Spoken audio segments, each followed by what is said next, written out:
Mother-in-law record, mom finds out where daughter went. Every day she felt that it was a waking nightmare. Rather every second. She was in her daughter's room with a tear-stained face. A month had gone by with nothing, but a clue would come up that would change everything. Nancy Jacobs knew that moving into another city would be just what she and her family needed. She managed to get hired by a company, and her daughter named Cindy got enrolled in a good school in the area. But there was a new spark in her life that she didn't see coming. She needed to get her and her family away from her husband's family at all costs. On her side, her divorced parents were bitter people who couldn't go more than 5 minutes without arguing or trying to make her choose a side in their petty fights. But on her husband's side, things were just as bad if not worse. Her husband's mother-in-law had a lot of problems, but chief among them was her control issues. Everything always had to go her way, and make matters worse, her husband, her father-in-law, was stuck up too. They felt that Nancy was holding their son back. She needed to move away from them. The day started out just as any regular did. She hugged her little girl and handed her lunch as she left through the front door and kissed her husband on the cheek as he followed. But once her husband walked through the door at 3 o'clock without her, she knew things would never be the same again. "Where's Cindy? I thought you were picking her up." Her husband's face turned pale. "The school said you did." The fear spilled out on both their expressions. Nancy grabbed her phone and dialed the school. The nightmare had begun and would only get worse from there. A flood of calls went out to everyone they could possibly think of. The cops were first on the scene. There was no such thing as a 24-hour wait period for a missing child. The school frantically reached out as well, prodding every parent for information. Nancy bawled on the sofa as every call ended the same way. No one knew where their little girl was. Days passed and horrific images swirled through her mind.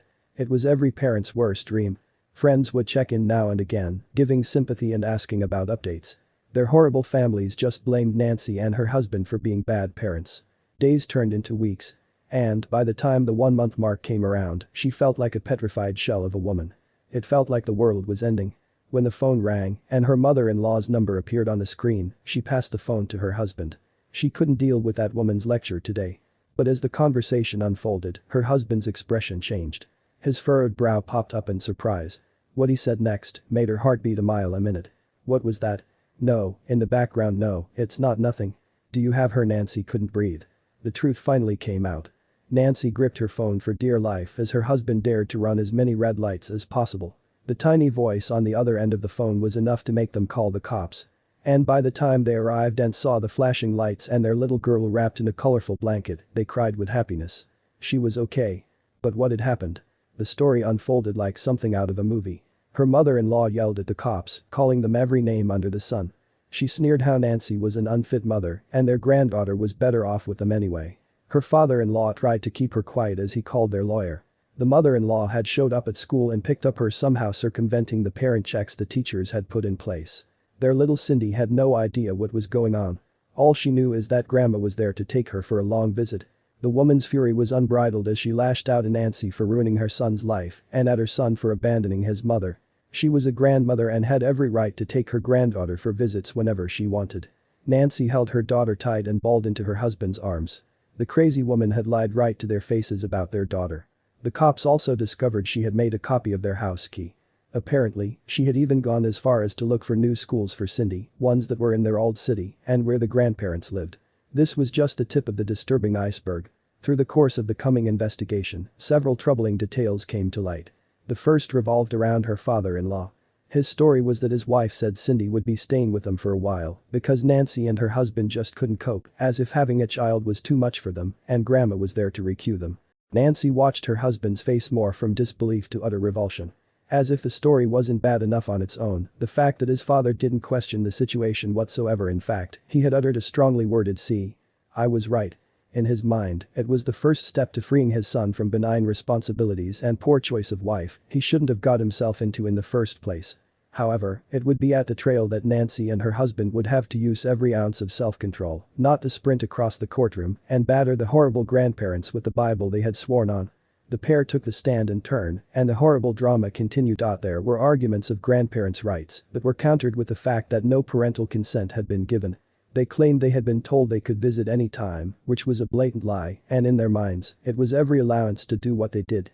But when Cindy was asked to tell what she had seen and heard, Nancy couldn't control her tears any longer. The courtroom had been emptied to the bare minimum of participants.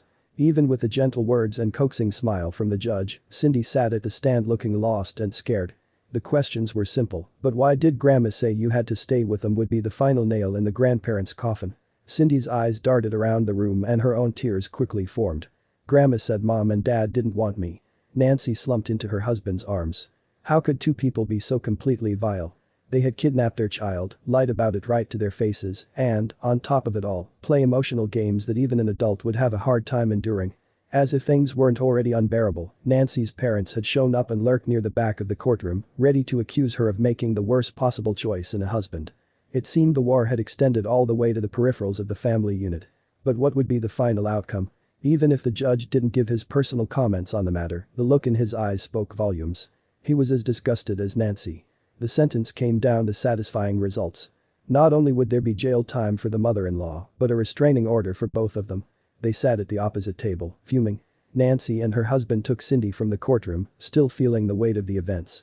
But at least there was a fitting ending to it all. It would take a long while to recover, but they were ready to move forward.